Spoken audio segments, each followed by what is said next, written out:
Mana tepuk tangannya Purwakarta, Masya Allah terima kasih banyak. Dan juga jamaah Islam itu yang di rumah masih di tema kita pagi hari ini yang luar biasa.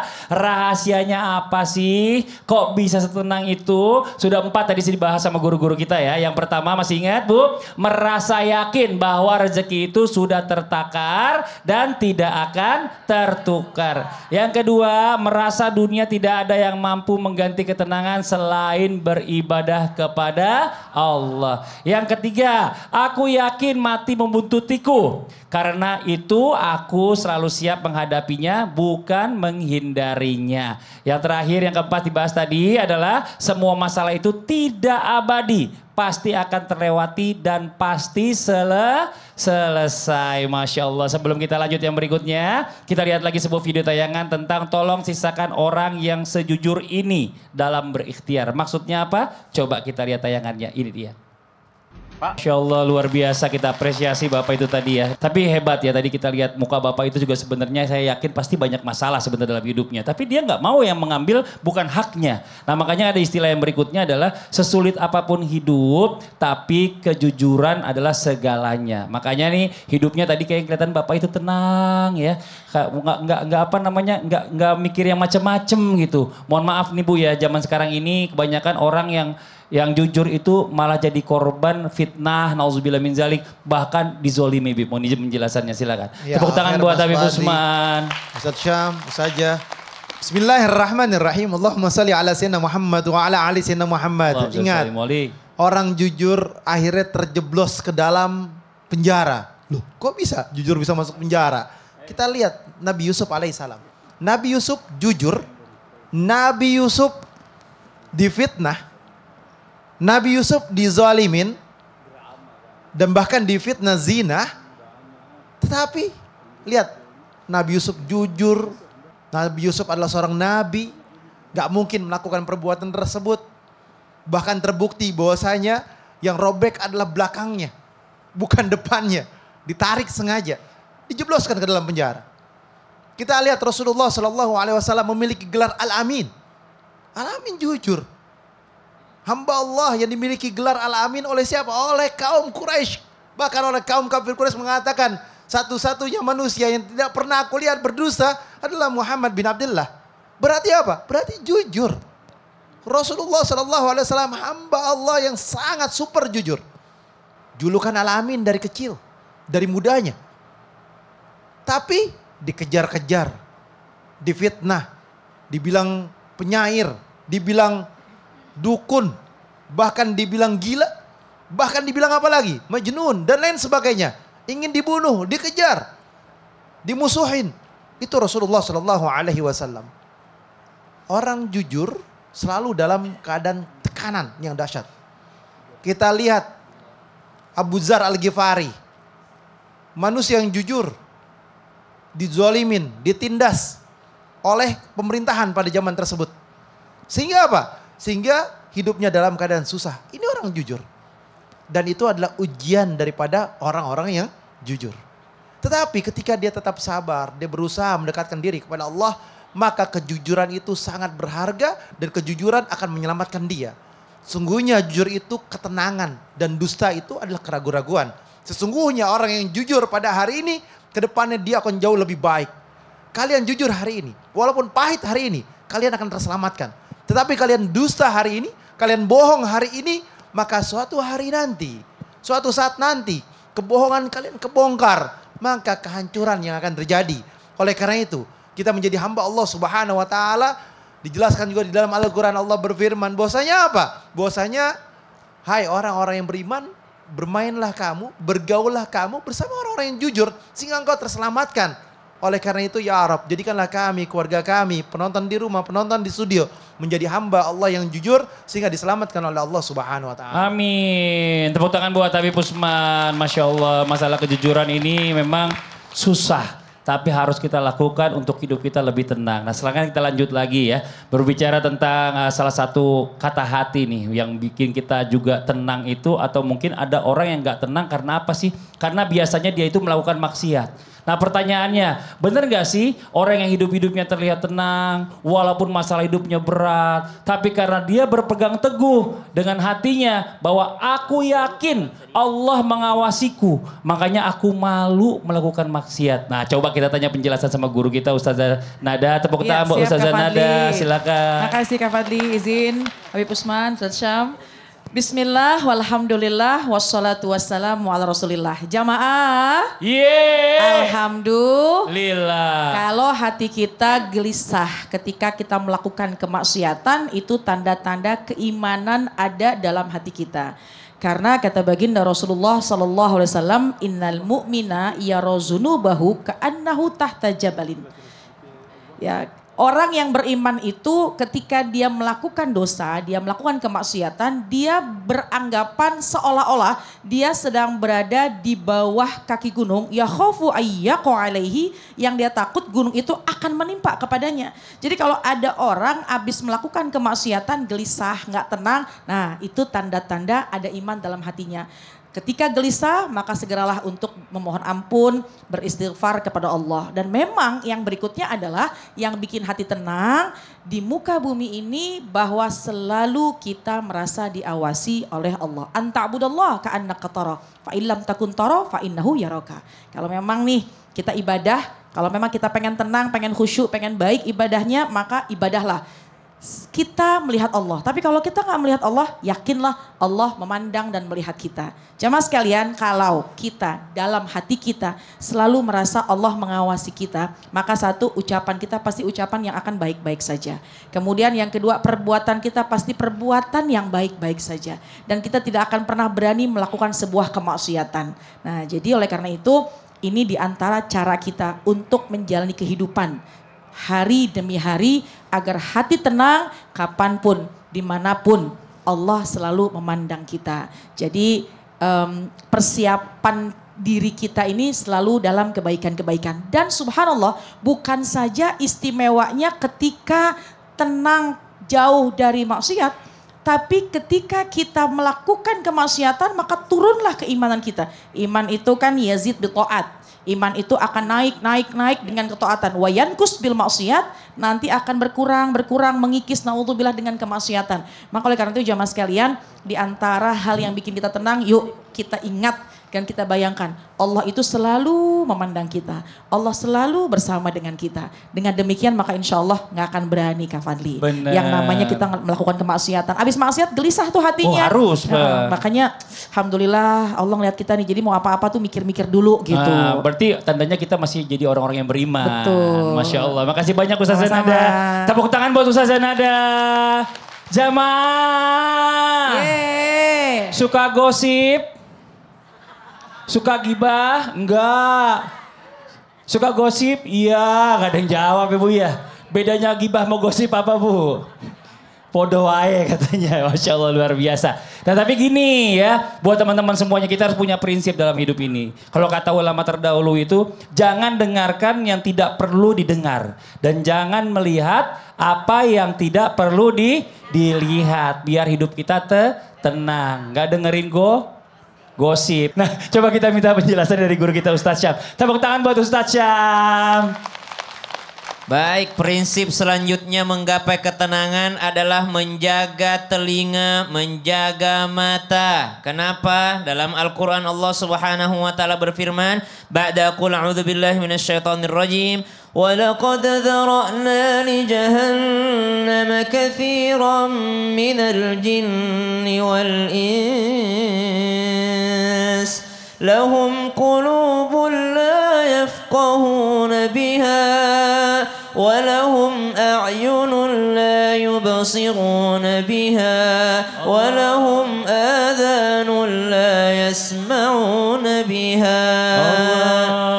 Banyak di antara jin dan manusia masuk jahanam disebabkan karena tidak menjaga daripada mata dan juga telinganya, atau bahkan tidak mempergunakan matanya kepada seharusnya dilihat. yang telinga tidak digunakan kepada seharusnya didengar, kata surah Al-Mulk, mereka masuk ke dalam neraka sa'ir disebabkan punya telinga tapi tidak mendengarkan apa yang harus didengarkan, justru dipakai untuk sesuatu yang tidak harus didengarkan. Pengen tenang, jangan melihat apa yang tidak harus dilihat. Pengen tenang, jangan mendengar apa yang tidak harus didengar. Sehingga ada satu ibadah mencapai ketenangan disebut ibadahnya ibadah uzlah. Apa itu uzlah? Itu menyendiri. Banyak ulama-ulama daripada kalangan salaf yang mengamalkan ini padahal zaman itu masih jauh sebelum kita, belum ada HP, belum ada sosial media, belum ramai seperti sekarang, udah sepi. Di kampungnya saja sudah sepi, mereka masih menyepi. Ketika Nabi SAW naik kepada Gua Hira, itu karena menyepi dari masyarakat kota Makkah. Subhanallah, padahal kampungnya masih sepi. Apalagi sekarang ini memang pantaslah kita beruzlah. Sekali-sekali kita menyendiri, menyepi, tapi syaratnya jangan bawa HP. Karena ada orang juga menyepi, HP-nya juga dibawa masuk. Sehingga dunia luar dia bawa masuk ke kamarnya. Kalau dulu orang keluar rumah baru rame. Kalau sekarang kita di dalam rumah pun sudah rame. Subhanallah. Maka filter apa yang kita lihat, filter apa yang kita dengarkan. Cuma ada syarat dengan uzlah ini. Apa syaratnya? Ketika engkau menghindari kerumunan manusia, jangan ada dalam hatimu mengatakan, saya pergi karena manusia sudah berdosa. Berarti Anda sombong. Tapi katakanlah saya menghindar karena saya takut manusia berdosa gara-gara saya. Nah, itu. Tapi kalau engkau menghindar dengan mengatakan, dunia sudah rusak, Jakarta rusak, Indonesia rusak, di Purwakarta banyak ini, saya mending pergi aja deh daripada saya ikutan rusak. Berarti ada sombong dalam hatinya.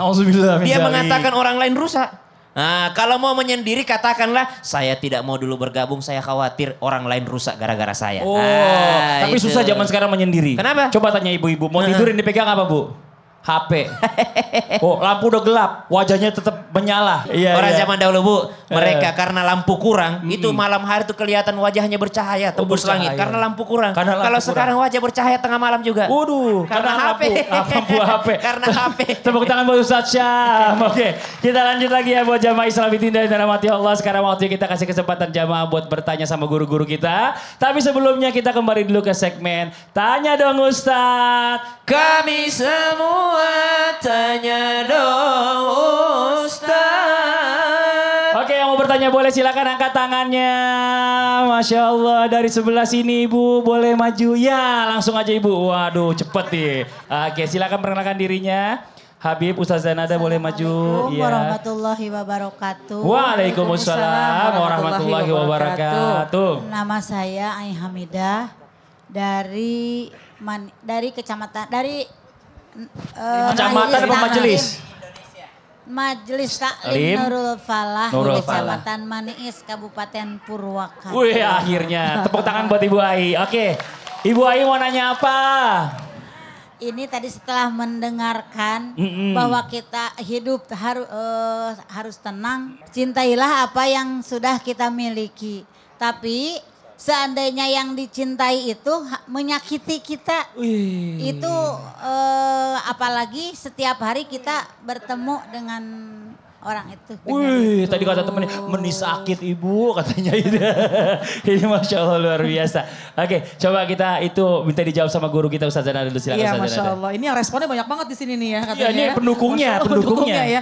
Yang pertama, Allah mengingatkan kepada kita, berusahalah untuk khuzil afwa. Maafin dulu aja kalau memang orang yang kita cintai tapi dia yang menyakiti kita, maka yang pertama maafin dulu. Kenapa? Karena maaf itu adalah cara pertama untuk menenangkan hati. Kan kita pengen tenang dulu nih. Nanti kalau kita nggak maafin, akhirnya tambah emosi, ucapin sesuatu kalimat yang nggak pantas, akhirnya melakukan sebuah kezaliman, wah kesananya malah repot ya. Jadi yang pertama khuzil afwa, maafin dulu. Kemudian yang kedua, tentu yang paling bikin kita bisa tenang adalah kita bisa untuk bertabayun. Kita minta ngomong sama dia, Pak kenapa sih Pak kok misalnya nyakitin saya? Atau misalnya saudara kok nyakitin saya, kenapa sih begitu?